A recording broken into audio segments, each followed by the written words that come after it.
Hello दोस्तों, आप सभी का स्वागत है हमारे यूट्यूब चैनल पर। तो आज अपन पढ़ने वाले हैं क्लास 11th का एक टॉपिक है कि संविधान क्या है, यानी संविधान किसे कहते हैं। और ये आपका एक चैप्टर है फर्स्ट बुक का, संविधान क्यों और कैसे। इस चैप्टर का ये संविधान क्या है, किसे कहते हैं, ये जानना बहुत ज़रूरी है। इसलिए हम पहला टॉपिक शुरू करते हैं और जानते हैं कि संविधान क्या है। तो दोस्तों शुरू करते हैं। संविधान क्या है?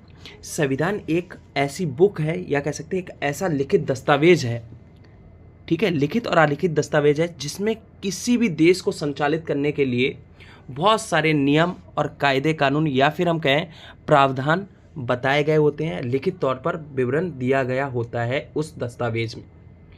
यहाँ पर आप देख रहे होंगे जैसे कि भारत का संविधान, एक मैंने यहाँ पर पिक्चर लगा रखी है, ये हमारा संविधान है। तो इसी तरीके का क्या होता है, एक बुक होती है, एक दस्तावेज होती है, डॉक्यूमेंट होता है इस तरीके का, और इसमें हर एक प्रकार के नियम कायदे कानून प्रावधान लिखे होते हैं जो समाज में होने ही चाहिए, यानी कि समाज के लिए बहुत ज़रूरी होते हैं समाज को चलाने के लिए।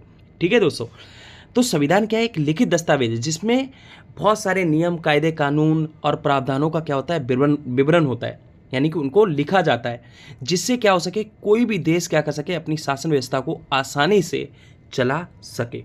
ठीक है, साथ ही साथ संविधान में बहुत सारी चीज़ों के बारे में बताया जाता है, जैसे कि शासन व्यवस्था का स्वरूप कैसा होगा, यानी शासन किस प्रकार का होगा, राजा का शासन होगा या फिर लोगों का शासन होगा, जिसे हम लोकतंत्र कहते हैं।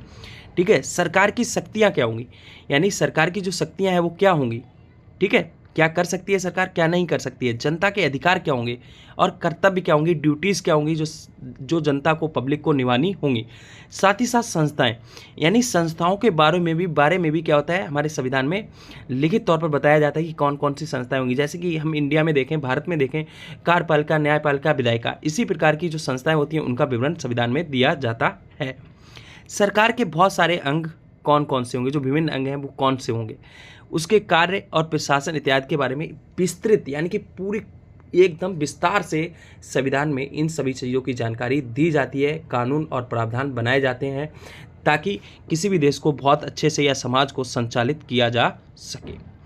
ठीक है, तो संविधान क्या है ये आप समझ गए हैं कि संविधान क्या है, एक लिखित दस्तावेज है। एक बार मैं आपको बता देता हूँ कि आपके पेपर में क्वेश्चन आता है कि संविधान की परिभाषा दीजिए। मैं अपने आप एक परिभाषा बनाता हूँ, यानी संविधान क्या है, एक किताब है जिसमें किसी भी देश को चलाने के लिए बहुत सारे नियम और कायदे कानूनों को लिखा गया है, जिसके द्वारा कोई भी देश अपने समाज या देश को संचालित करता है। ये आप अपने तरीके से भी बना सकते हैं, अपनी समझ के अनुसार भी इस तरीके की डेफिनेशन खुद बना सकते हैं, बस आपको पता होना चाहिए, समझ होनी चाहिए।